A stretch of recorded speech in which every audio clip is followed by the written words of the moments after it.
மாவு வகையான உணவுகள் வந்துட்டு என்ன சொல்கிறாங்கன்னா நல்லதில்ல அப்படின்னு சில பேர் சொல்கிறாங்க.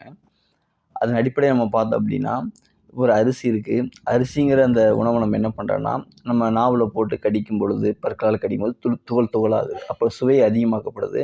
எந்த ஒரு பொருள் எந்த அளவுக்கு துகளாக்கப்படுதோ, அந்த அளவுக்கு சுவை மிகுதியாகவும், அதே மாதிரி எனர்ஜி வந்து கன்வெர்ட் ஆகிட்டே இருக்கும். இப்போ ஹோமியோபதியில் சொல்லுவாங்க, ஒரு குறைவான பொட்டன்ஷியலில் ஒரு மருந்து கொடுப்பாங்க. அதை பண்ணும்போது என்ன ஆகும்னா, அதை வீரியம் அதிகமாகிட்டே வரும். அதே போல் எந்த ஒரு உணவுப் பொருளையும் நீங்கள் என்ன பண்ணுறீங்கன்னா, வாயில போட்டு அதை சுவைச்சிட்டே இருக்கணும்னா, இப்போ சில நேரம் நம்ம அதிகமான பசியாக இருப்போம்.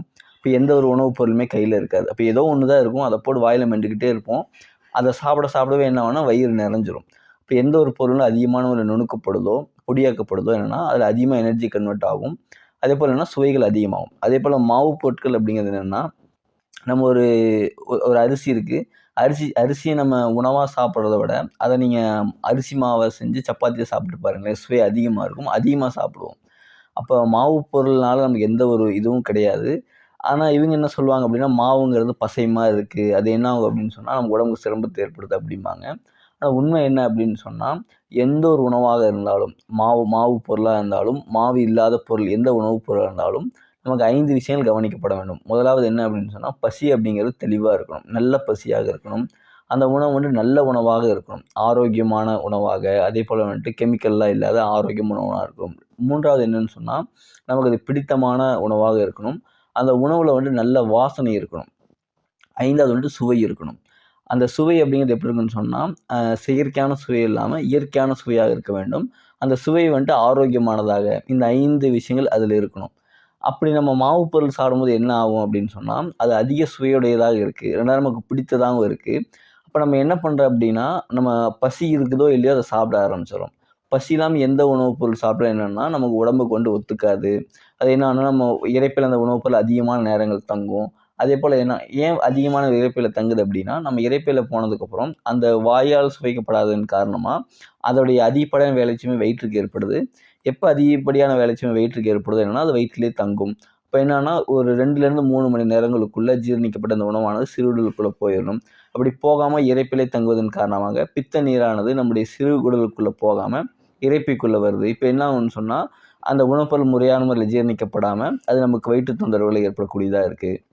இப்போ இதுலேருந்து என்ன மாவு பொருள் அப்படிங்கிறது நல்லதா இல்லையாங்கிறது, உலகத்தில் இருக்க எல்லா உணவுப் பொருட்களும் இயற்கையால், அது இறைவனால் அதாவது கொடுக்கப்பட்டது தான்.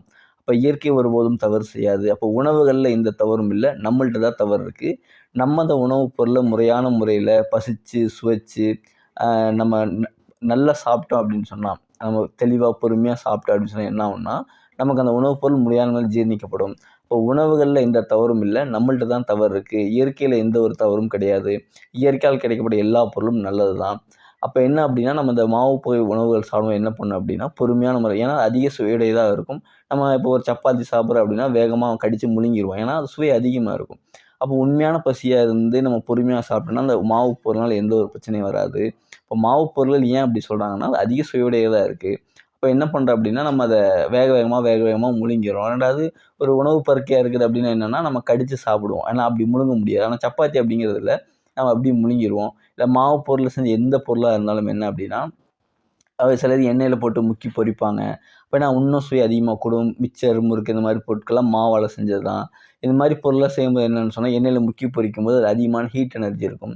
அது அதிகமான ஹீட் எனர்ஜி என்ன பண்ணும் அப்படின்னா, உடம்புக்கு தொந்தரவுகளை ஏற்படுத்தும்.